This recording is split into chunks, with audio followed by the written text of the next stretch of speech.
to Aspects of Writing. I'm your host, James Kelly. Our guest for today's show is Paul Atreides, and our panelist is Janet Corsi. And we're going to be talking about the paranormal because that's what Paul writes. He writes in many different genres. He's got quite a varied career. And Paul, I'm going to let you tell us a little bit about who you are and what you've done.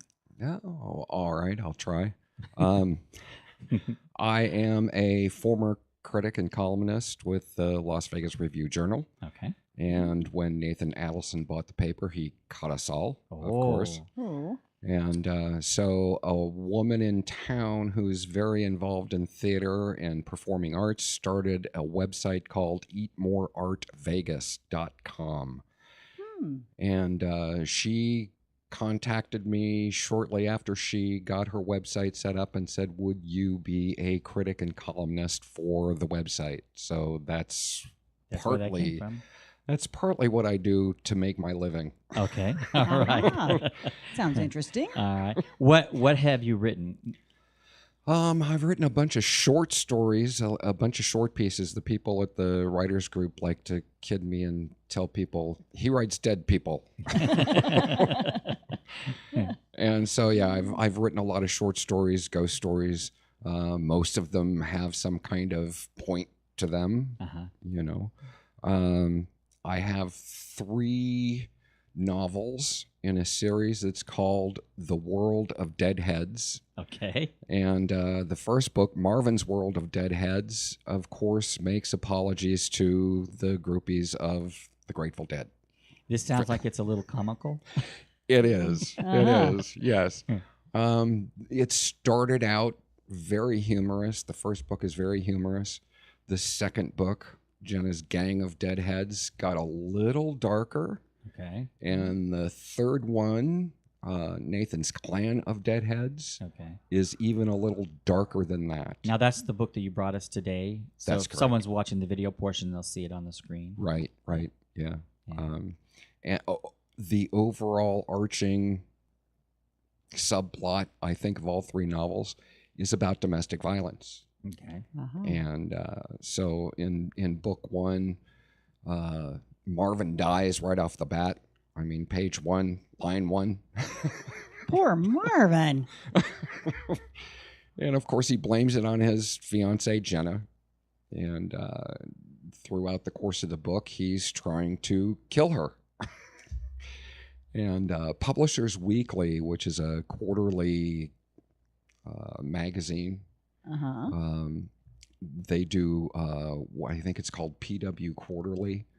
And somehow they got a hold of the book and they put out a little thing and called it a mashup between Ghost and The Hangover.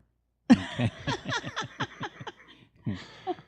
So that one is pretty humorous. And then, of course, we get to Jenna, and she dies at the end of Marvin's World. Oh, my goodness. Yeah, we're not going to say how, but she dies. And so in Is it deserving? No, not exactly. I'll tell you it's an accident. Yeah. Okay. It's an accident.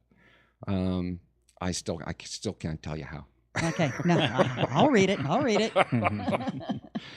So then in book 2, she decides she's going to continue the work that she put aside after she started seriously dating Marvin, which was helping at women's shelters. Oh. And so now as a ghost, she enters the bodies of women to take them to safety. Oh, that's interesting. Wow, I like that idea. And then in Nathan, Nathan has a group of people that he lives with on a huge backwoods compound in West Virginia that he owns. And they take over living people all the time. And they will spend as much as a lifetime inhabiting those bodies. Wow. I like this. And so then he's in trouble for that. Of course, in each one of these books, there's a world council of keepers who are in charge of ghosts, of dead people. And so this world council is not real happy with Nathan and his clan. And so Jenna is after him. And Jenna finally catches up to him and coerces him into setting aside acreage from his compound to build a shelter for victims of domestic violence. Well, that's kind of neat. Wow. Well, it's nice to What a know that twist. the dead people aren't running around willy-nilly without somebody in charge. You know. Right. See, so the trailer on my website for the 3 books makes sense then, right? Yes. Absolutely. Dead doesn't mean done. No. So, what else have you written other than those 3 novels? Because I know you were in theater. Yes, I was. I've written a full-length play that was produced here in town twice and produced just outside of Nashville, Tennessee. Okay. And I was a little nervous about that because the title of the play is called Fallacies. And it's all about men's issues. Uh-huh. It starts out with circumcision of a baby and goes all the way through to an old man with prostate cancer. Oh, jeez. Wow. And it covers everything kind of in between. There's male breast cancer Okay. Yeah. and male domestic abuse, Mhm. of course. And so I kind of got into that. And then I have a play that I'm working on now Mhm. that is called The Sins of the Fathers, Okay. Mm. of course, about the abuse of priests. Right. Right. So I'm working on that. I had a I have a piece with the New York City 9/11 Memorial Okay. online. And again, dead people. You know, Yep. Yeah. for some reason, I'm attracted to dead people. They probably give you less headaches. They do. Probably not as demanding. Yeah. So I found it fascinating. I found the names of 2 people that were killed Uh-huh. during 9/11. One was in the tower, and one was on one of the planes. Oh. And so the title of the piece is called Fusion, and it's written from their 2 different aspects of how and what happened and why it happened to them.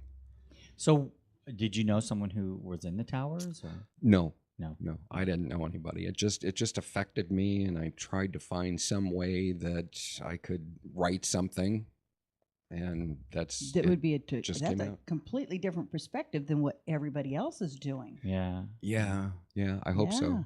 So it's on the registry, the artist's registry for the memorial, and they contacted me shortly before it got put up on the registry because I didn't know anything about the registry, and suggested that I put this script up there, and if someday I could ever get it filmed, Yeah. they would consider putting that on a monitor in the museum as a looping video. Wow. That's kind of neat. And Yeah. I've ever since been trying to find somebody to film it for me. Well, maybe someone out there will listen to this and say, Yeah. okay. Yeah. That'd be good. Yeah, I'd like that. Yeah. Yeah. So, how many years did you work for the Review Journal? It was only about 2.5. 2.5. Yeah, they picked me up after Tony DeValley died, Okay. and he had been their critic for many years. Okay. And he was kind of, he in the beginning he hated me. I couldn't do anything right. I couldn't direct properly. I sucked as an actor anyway. I knew that. So everything he saw was a D. Aw. Uh-huh. And then he got a hold of a couple of my short stories that had been published, and he decided he wanted to get together with coffee. So we sat down for coffee, and I thought what would turn into like maybe 10 or 15 minutes, we are not going to get along, turned into 4.5 hours. Wow. Yeah. That's always the way it is. Yes. The people you think, this isn't going to work, you end up talking forever. Yeah. So he kind of became a champion for me in the writing. And he knew somebody that was a publisher of a monthly magazine. and kept bugging this guy. You need to have somebody covering theater for you. And so after a few months, this poor man finally gave up and said, okay, I'll talk to him. Uh-huh. So did you ever critique anything by Lance Talbot?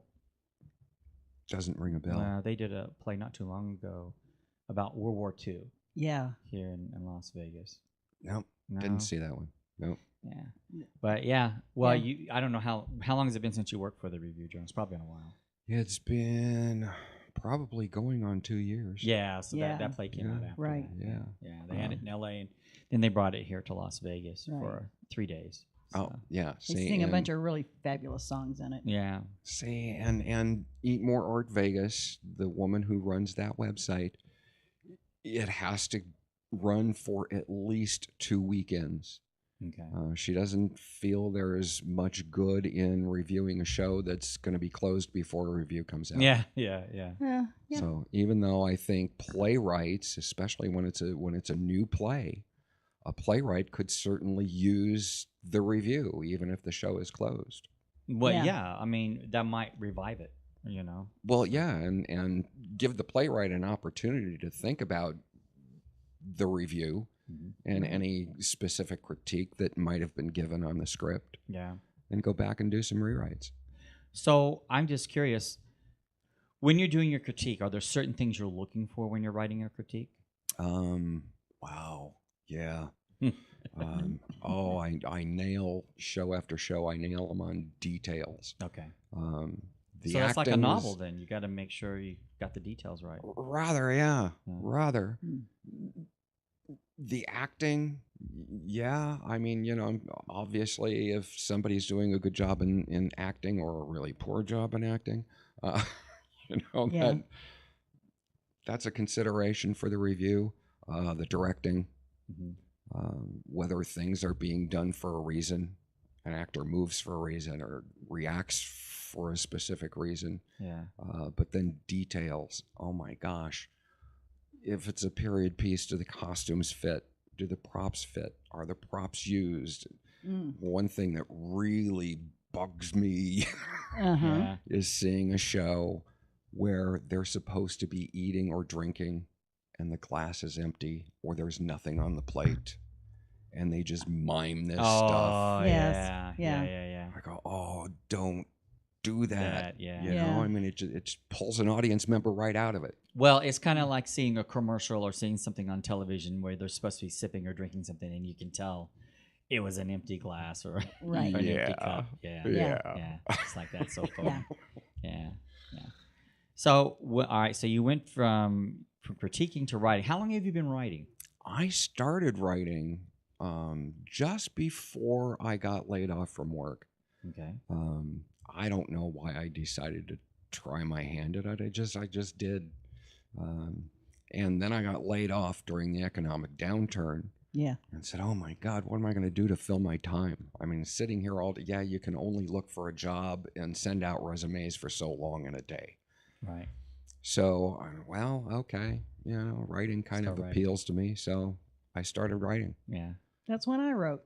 Does your wife back you up on your writing? Yes, Yeah. yes, 100%. Yeah. 100%. I was never able to find a job. So she says, do something. Yeah, you better start doing something. Yeah. So yeah, she backs me up. Pretty much nothing leaves to be submitted anywhere until she's looked at it and Okay. gone over it. Uh-huh. So she's your first critic. She is. Yeah. She is. We met in the theater, Okay. and it'll be 32 years that we've been married this September. Wow. Marvelous. And so yeah, so she's been there right along, and through the whole theater nonsense, we both spent 30 some odd years in theater here in Las Vegas. Yeah. I did a lot of theater prior to that, but So but you're not from Las Vegas. no. Originally, I'm from Cleveland, Ohio. Okay, that's a lot different. Yeah. Oh, yeah. Well, and maybe that's why part of Nathan's Clan of Deadheads takes place in Cleveland, Ohio. Ah. We right what we know. Yes. Yeah. Well, with that many years of being in theater, that would certainly give you reason to be a good critic. because you know what to look Yeah, for. You absolutely. know what you Yeah. wanted as an actor. Yeah, yeah. It did help. I did volunteer theater. I did professional theater, and I did a tour with a theater company. Uh-huh. And that's doing that long tour convinced me no, I did not want to be a professional actor. Oh, gosh. I'm just curious because you were an actor and you were probably critiqued. Oh yes. So how did that go over? You know what? After a while, you really do develop a thick skin. Okay. Uh-huh. You get used to it, and you learn to go through a review and pick out what you believe is correct and Mhm. what you can throw away. And you have to do the same thing in writing. Wow. Yeah. Yeah. All right. So when it came to the novel, what was the first thing you did? How did you say I'm going to sit down and write a novel? How did that come about? Oh my gosh. The first one just came about because I went, what if there really is an afterlife that parallels our living Mhm. world?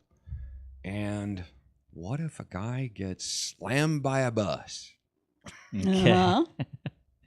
And that's really how it started. Wow. Yeah.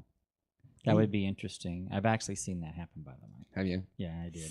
Ooh. Yeah, it was the one accident that I witnessed in my life was a young man who got hit. Well, he actually didn't get hit by the bus. He got off the bus and ran in front of it across the street, and a lady was turning the corner. And Oh. yeah, that was Oh no. horrible. Oh no. So, and you do wonder, and I actually, it sounds morbid, but I did stand there to see what was happening. And all those thoughts go through your head like, what happens here? He's laying there, if there's an afterlife. Honestly, you think these things. Yeah. Yeah. You Has he know, already ascended? Where's his soul? Yeah. It is interesting that you wrote about this because honestly, that's what I was thinking when that happened. Because who in the right mind would ever think they'd witness something like that? Yeah. So yeah. So it blossomed from there. What is he mad? Why is he mad? Who is he mad at? Is it his fault or is his fiance's fault because they got into an argument and he wasn't paying attention when he stepped off the curb? Yeah. Uh-huh. Right.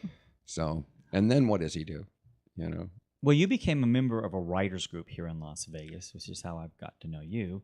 But how did you get involved in the writers group? I mean, when you started writing, were you already a member, or did you seek that out afterward? No, I was introduced to the writers group through a friend of mine who was a member of the group.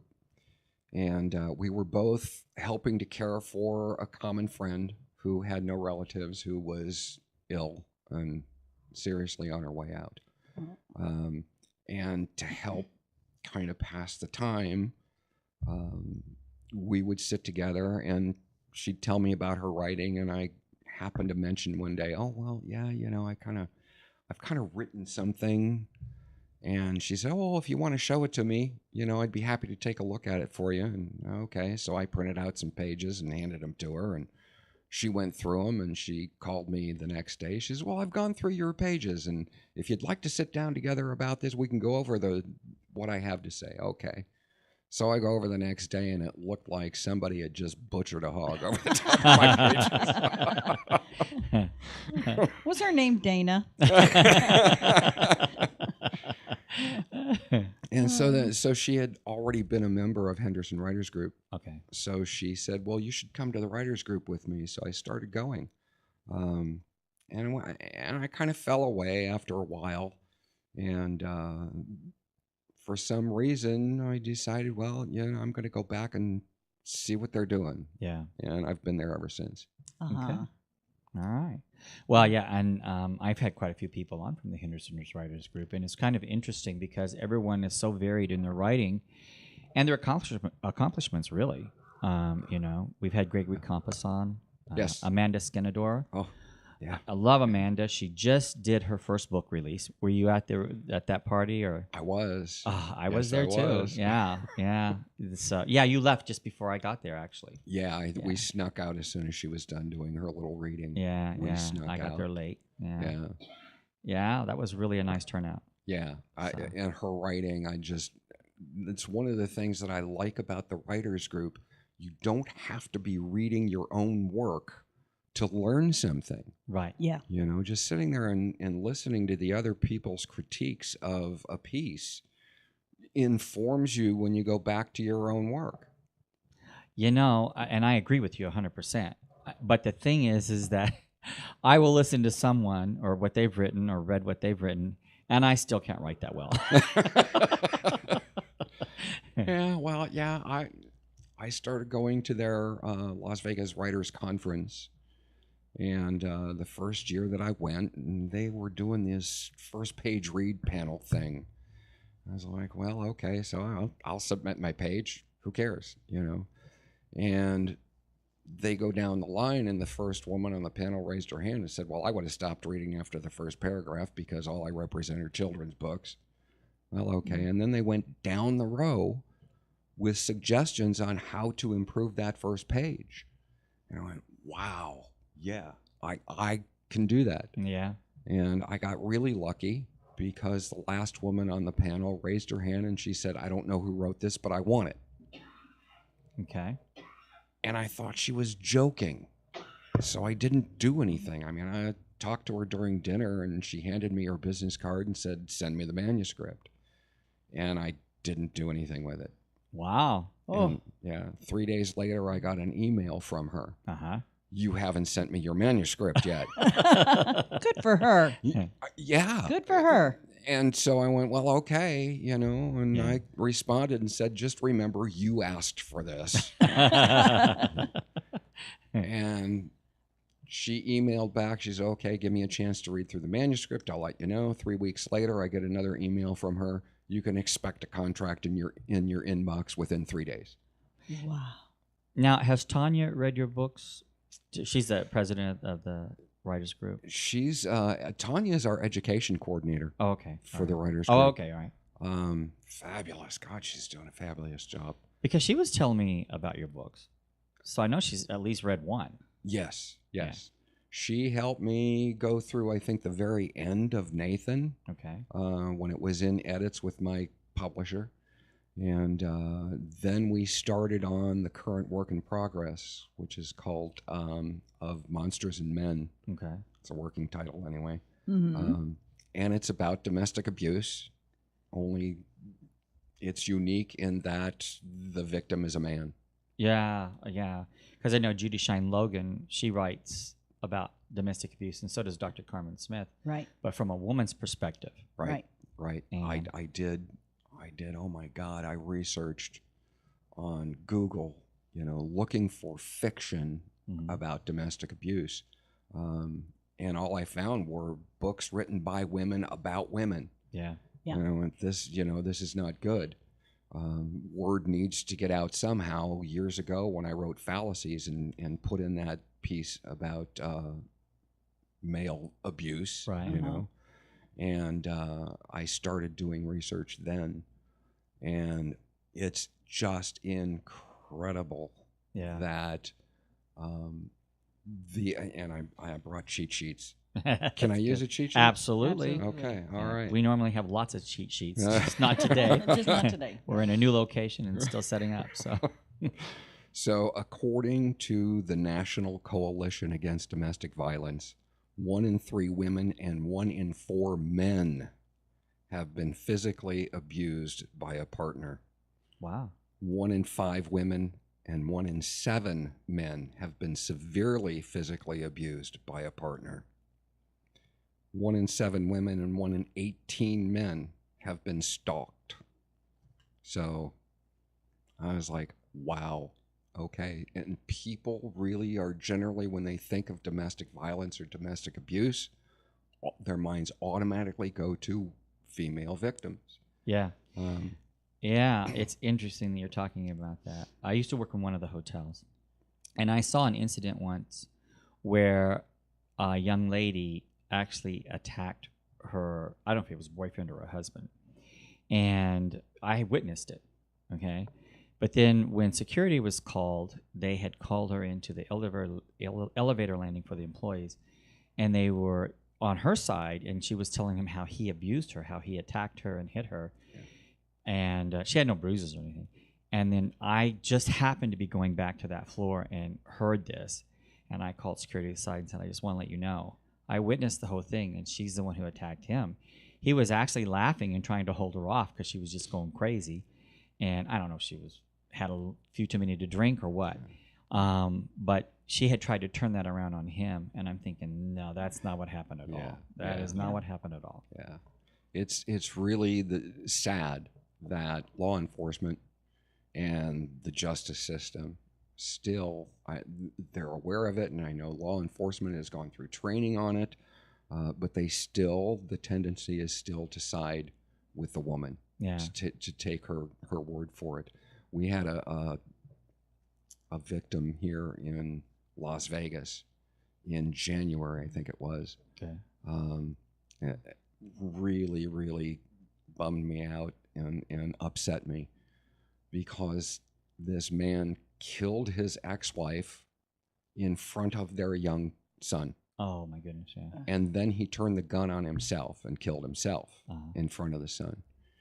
And when the police showed up to investigate, they're thinking, oh, yeah, here's the typical abuse, domestic violence. And as they investigated, they found out that he's the one that had called the police several times. He's the one that took out the restraining order.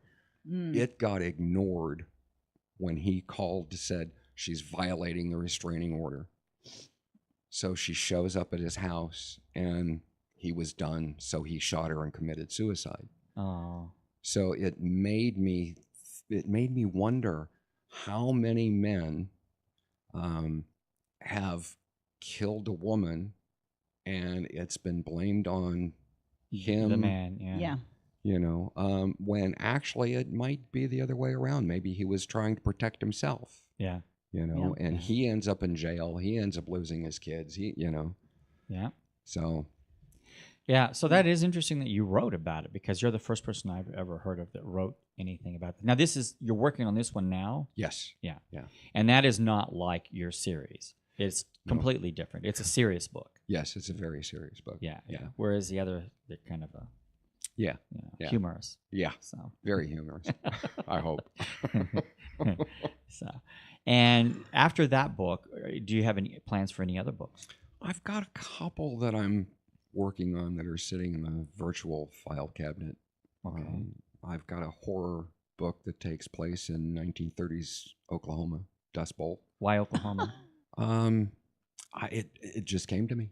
I couldn't really explain why. It just, well, gee, here's Oklahoma 1930s Dust Bowl, and what would happen? How would it happen if there was one large property that suddenly became fertile again in the middle of nothing but weeds? Oh, that's interesting. It's funny. We were talking about Oklahoma earlier today, weren't we?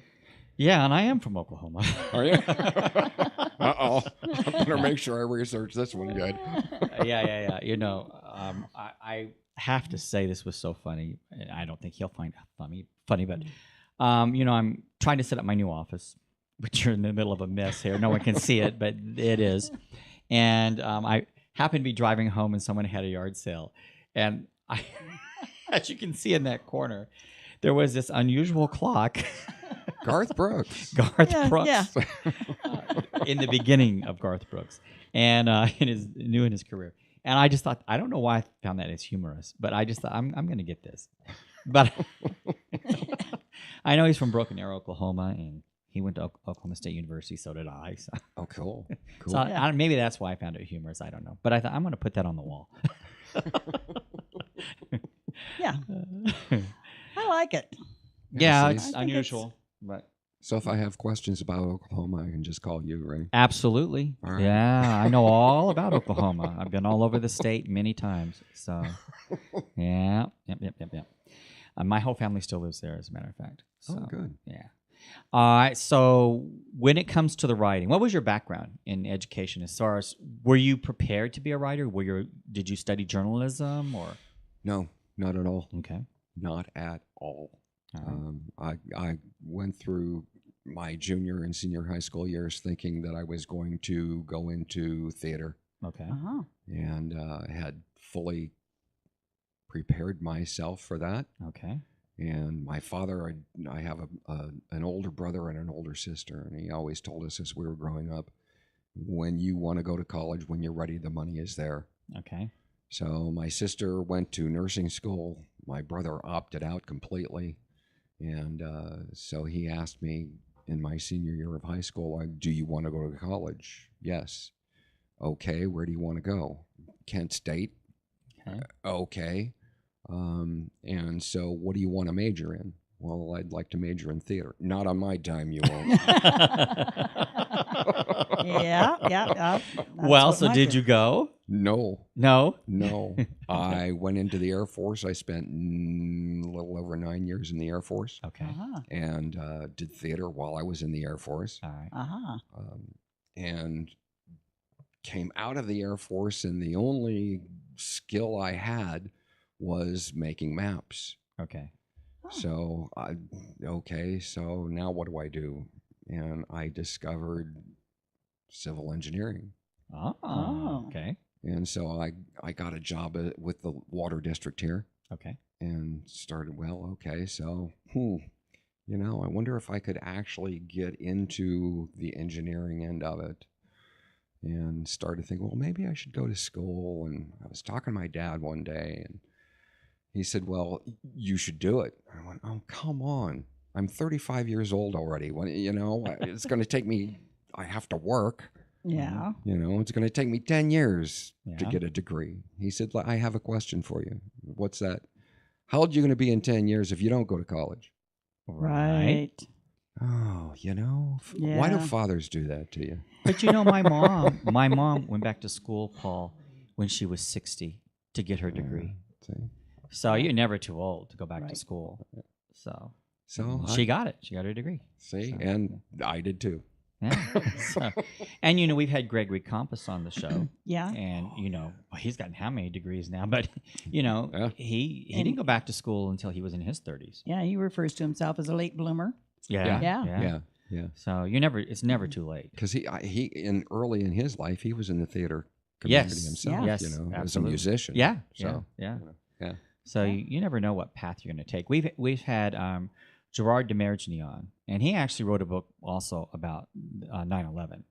But that's because in the company he was with, they lost 14 employees in that tower. Oh my Yeah. God. And he wrote a book about terrorism, and he's done quite well, by the way, with that whole book series. But he what were we talking about? Going back to school. Oh, going back to Go school. back to school. No, he started off as a musician, and I Right. think I think he said he was with Leonard Skinner or something. But he traveled for Oh, wow. 10 years all over the world with them, or whoever he's with, Why am I thinking Led Zeppelin? or maybe with Led Zeppelin. That's Yeah. maybe who it was. Oh, And wow. then he did his own. He went out and made his own album and did okay with it. Yeah. And then he didn't know what else he wanted to do, but he decided he wanted to get out of that business. So then became a broker, I think, Yeah. on Wall Street. Yeah. And made a ton of money, and then decided he didn't like that. It was too cutthroat. Right. So his wife, I think he said his wife told him, well, we've got enough money. Why don't you just do what you want? Money's not everything. Right. And then he started writing. Yeah. And he's transitioned quite well into it. We're talking very successful. He writes Nice. for television and writes Yep. movies, and he's got Oh, a very TV cool. series that's coming out, I guess, this year. So, Wow. And he wrote in a particular genre and was asked to do something completely out of that. And he thought, oh, what the heck? Yeah, a movie producer Yeah. or a television producer saw him, read his book, and said, "We like your style. Can you write for us in this?" The genre that he was writing in was, government espionage or Right. drama, and they wanted him to write country western or Yeah, western a series. Western. Oh, And he said, "Well, I'll give it a try." He Yeah. figured, it's not me, but I'm going to try it anyway. Yeah. Yeah. Next thing you know, now it's being turned in. Well, it is a television series, Yeah, so that's it will great. be. So Randall Platt was on the faculty this year at the Las Vegas Writers Conference, and I took her workshop, and she was telling me about her experiences as a writer, and she's written, I don't know how many books, 18 books, I think, so far.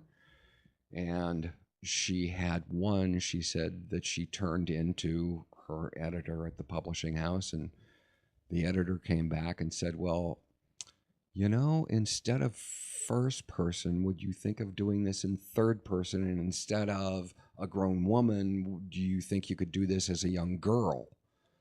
And Randy said, so I had to think about it, but the answer should always be, yes, I can do that. Yeah. Yeah. Yes and no. And I'm going to tell you why. Because I write in the first person, and a lot of editors don't edit in the first person. They prefer, Third person. third person. And I put my foot down and said, no, this is my voice, and this is the way I write. Yeah. So, and a lot of more and more people are writing in the first person. There's quite a few pieces out there that do quite well. The Twilight series is one. Oh, yeah. So, I mean, definitely if that's your voice and you feel adamant about it, you should stick to it. But, it's up to you. And I did have people try to convince me, please, you need to think about doing it. Yeah. I've written both. Most of my short pieces that are within the paranormal, my dead people, most of them are first person. Okay. Yeah. So it's just the way it comes out. Yeah. That's good. I like that. Yeah, so just stick to it. Now, you're going to be with us on an event on May 19th. Yes. And that's going to be the first annual Aspects of Writing book launching and picnic. Oh, cool. We're actually making it a picnic. Uh-huh. So you'll actually be able to come out. There'll be 20 authors there, including Paul. And Janet will be there, and I'll be there. I know for certain 2 books I'm presenting, and I might have a 3rd book ready to go that day as well. Oh, good. So, We like that. Yeah, and it's going to be at 9708. For anyone living in the Henderson, Las Vegas area, or even Boulder City or Pahrump, we're at 9708 Gillespie Street. It's going to be in the back parking lot across the street from Silverado Ranch Park. Right. And That's the that'll corner. be Gillespie and Silverado Ranch. And it'll be from 11 a.m. until 4 p.m. Yeah. So, Paul, you definitely want people to come out and see you. Yes. Yes. Dead and live. Yeah. Mostly the live people because they have the credit cards. Right. That's right. That's right. They can That's right. spend the money. Yeah. Unless you know something we don't. And if you do, please tell us. Yeah, well, Nathan has a trust account. Okay. He uses his trust account. Oh, wow. Interesting. Paranormal money. Yeah. That's the kind of money I have. It's totally invisible. Is that like Bitcoin or whatnot? Yeah. Yeah. So that should be fun. Normally in the past, even with Janet's book, we've always done book launchings, but we usually do them in a restaurant. And that's been very nice, actually. Yeah. We usually do a cocktail party at like 2 hours. And then after the cocktail party, we go into dinner with the author. So anyone who wants to stick around can have dinner with the author. And we have this long table we put together. And very, very nice. But I thought, I want to do something different for mine. I just want to try something different. So it's still my book launching, but with 19 other authors. Nice. See, I've been trying. I was going to do a book launch for Nathan, and of course, life got in the way. Yeah. Life just got in the way. So once the conference was over, I said, I still would like to do a book launch. Well, this is it. And so this is going to be it. Yeah. I contacted Zach Baggins' Haunted Museum. Oh, I thought, that fits. Yeah. I'll do a book launch at the museum. And they said, no, we aren't doing any events. So. How strange. Yeah. I You would think they would want to. Anything that's going to draw in somebody who wouldn't have come otherwise. Yeah. But, I don't know the reason. Have you done any signings locally here in town? I have. I've done signings down at Barnes & Noble. Great. In Henderson. Stephanie? Yeah. Okay. Yeah. They're wonderful. Yes, they are. Yeah. Yes, they are. I did one at the Writer's Block downtown, Okay. Yeah. Uh-huh. but that was, I think, after the second book came out, Okay. and so it's been a little sparse. Yeah. Yeah. So Well, I'm looking forward to this. yeah. One of the things you can do is there's a lot of local bookstores now, like Books or Books down on Sunset. Yeah. There's There's a new one down on Charleston. There's Yeah. a new one right here, not too far from here in Henderson. I mean, they're springing up all over the place, and they really welcome self. You're not self-published though. You're traditionally published. No, I was. The first two books were self-published, and then this Oh. publisher grabbed hold of me at that conference, and so now they've all been. Who's publishing your book now? It's Wild Rose Press Okay. that's published all three of them, and the new one I pitched to an agent. Okay. This is the first time I've actually pitched, Yeah. Uh-huh. and I'm keeping my fingers. So now, crossed. where is Wild Rose Publishing? In New York. In New York. Okay. Yes. All right. And where would someone go to find your books? Oh boy, Amazon. Okay. They're available on Amazon. They're available on through my own website. What is your website? Paul-Atreides.com. We might want to spell that out. Okay, I think you can handle the first part. Yeah, right? Paul, Okay, yeah. and then it's a hyphen, folks, hyphen, and then the last name is ATREIDES .com. .com. Okay. And Paul go Atreides. buy my books because 50% of the royalties are being donated to domestic violence shelters. Oh, That's nice. marvelous. Yeah. That's marvelous. Yeah, that is nice. Yeah. Did you set that up through your publisher? No, No. I did that all on my own while I was writing Nathan's Clan of Deadheads. My favorite niece. Ooh, maybe I shouldn't have said that. How many nieces huh? do you have? Just don't mention a name. Yeah. They're all his favorite, Right, but yeah, the first favorite. Yeah, Yeah. There you go. The first favorite. The one he wrote for. I think she was 8 months old when I first saw her, and oh boy, you could tell just looking in those eyes, you could tell she was going to be a handful, and yes, she was. And I called her my wild child. Uh-huh. And 2 years ago, November 1st, I got a phone call that she had been killed. Oh. And I was in. Well, it's okay to say favorite. Though. I mean, come Yeah. And I was writing Nathan's Clan, and I decided she's got to be a character. on. Yeah. Yeah. So I put her Yeah. into the book, and she was killed while she was trying to save a young boy from being abused by his father. Really? Wow. Yeah. So when the book got published, I said, I have to do something. I have to do something in her honor. So 50% of the royalties are being donated. Oh, She's that's nice. She's a heroine. Yeah. Yeah.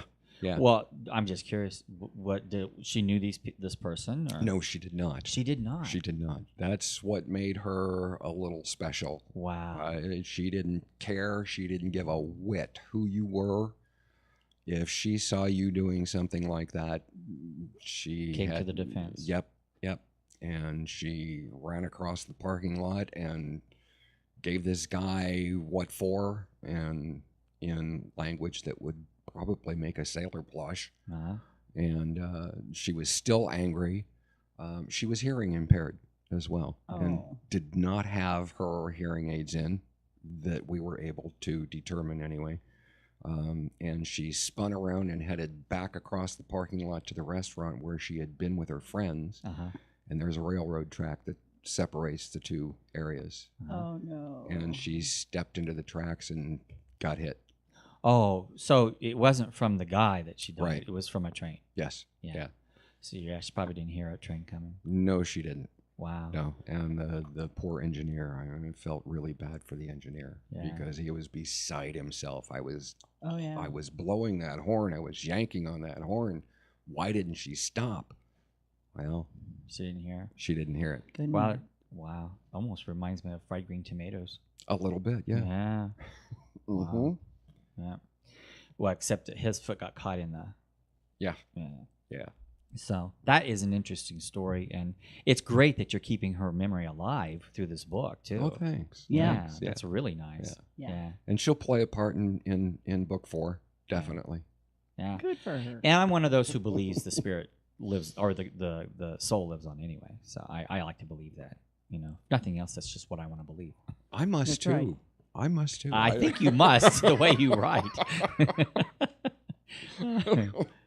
I think there are so many people in our lives that are no longer in our lives that are still such an influence in our lives.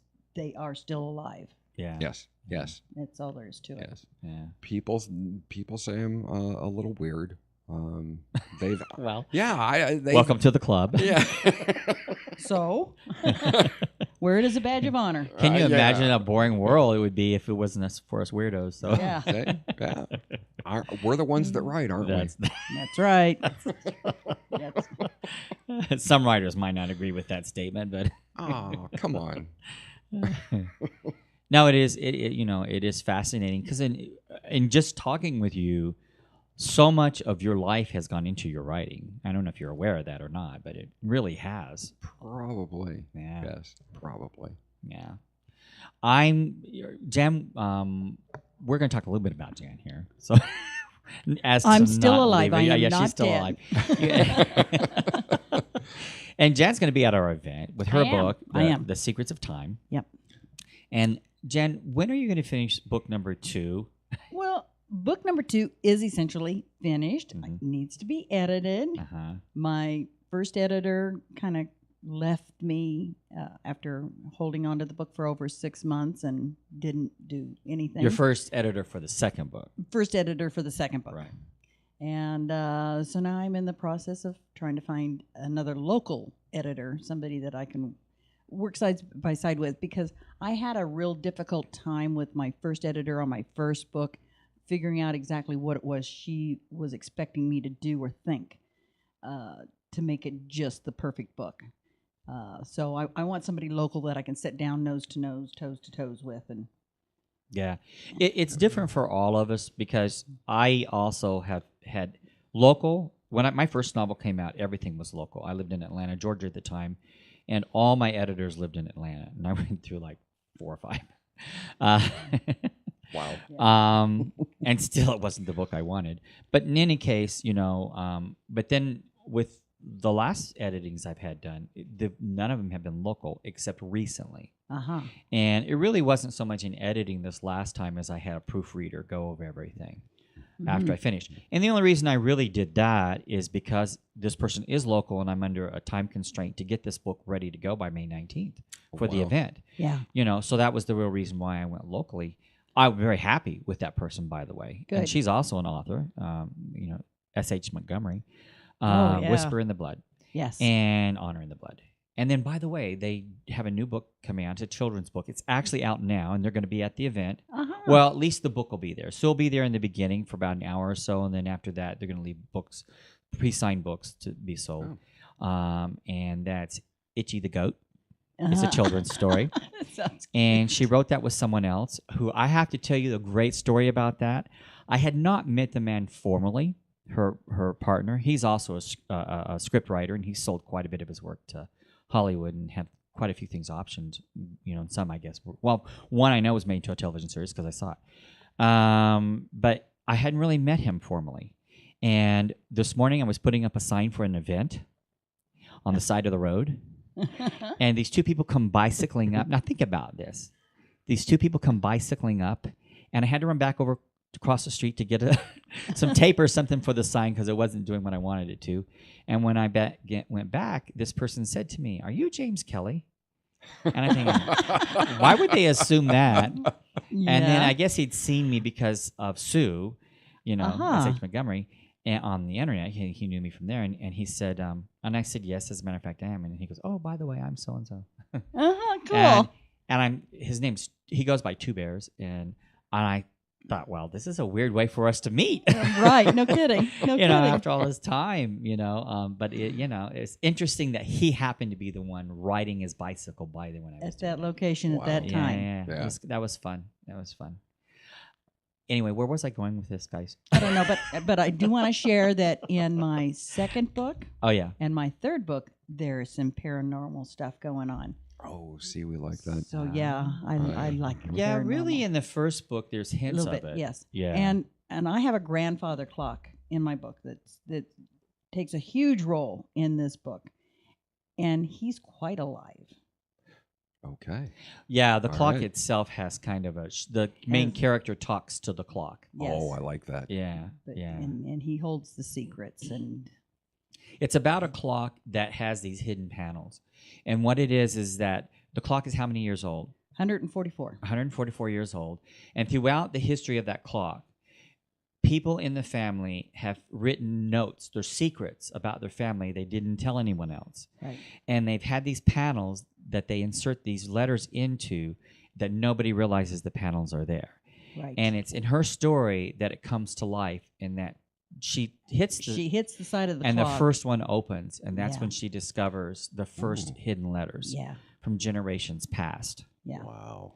Because she too has, and what secret, they write about, these secrets are things that they think are so harmful and hurtful they don't want anybody else to know.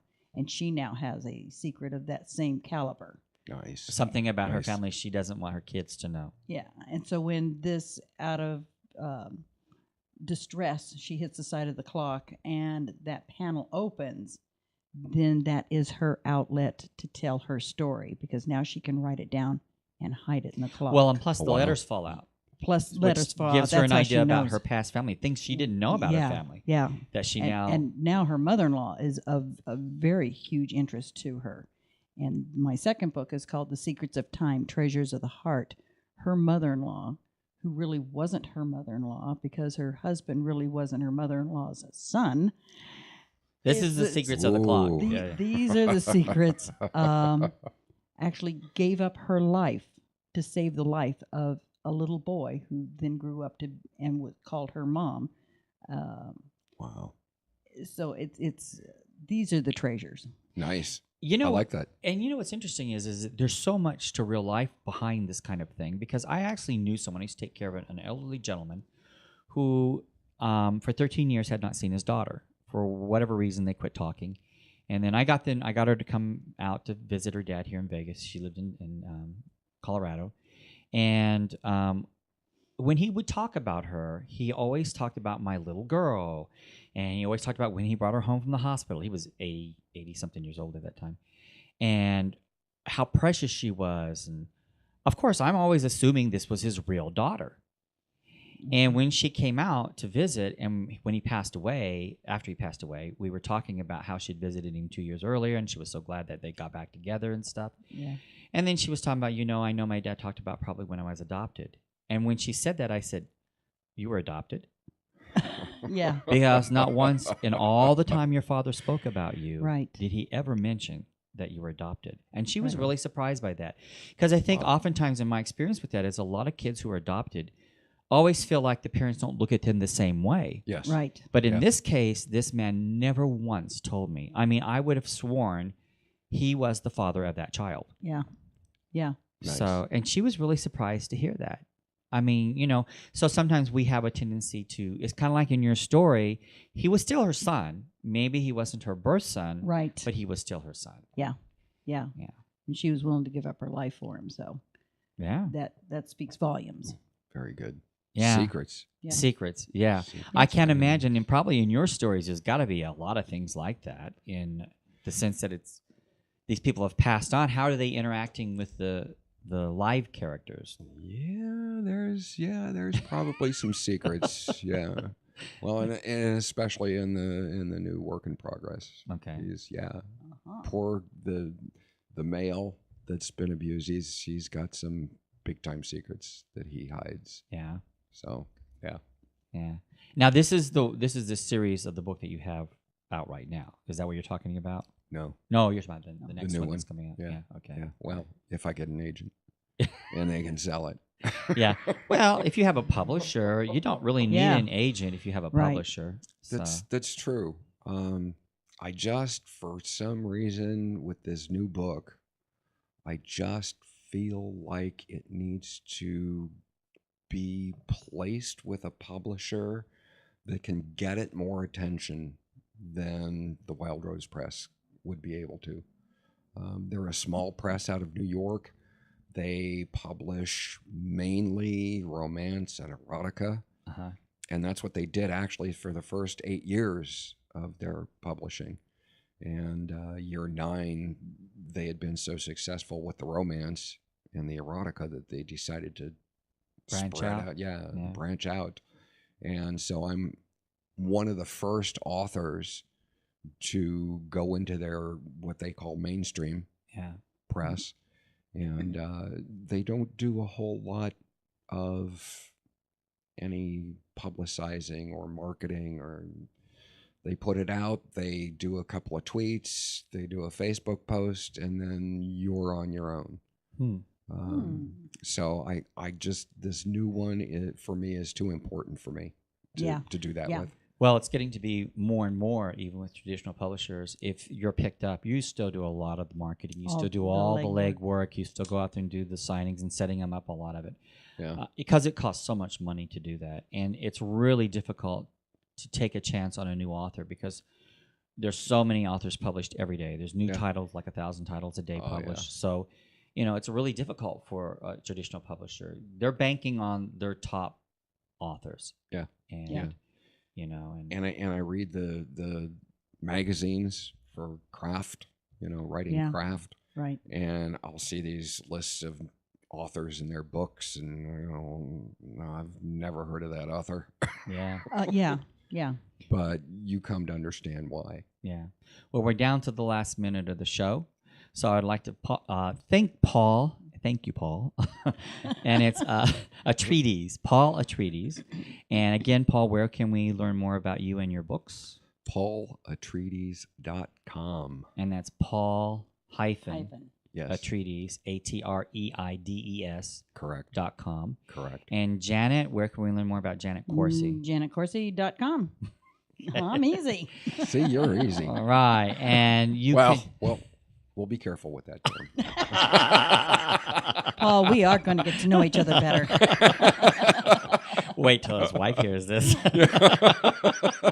I have a husband of 45 years. Okay. All right. He don't care. Yeah, Sue probably wouldn't care either. So.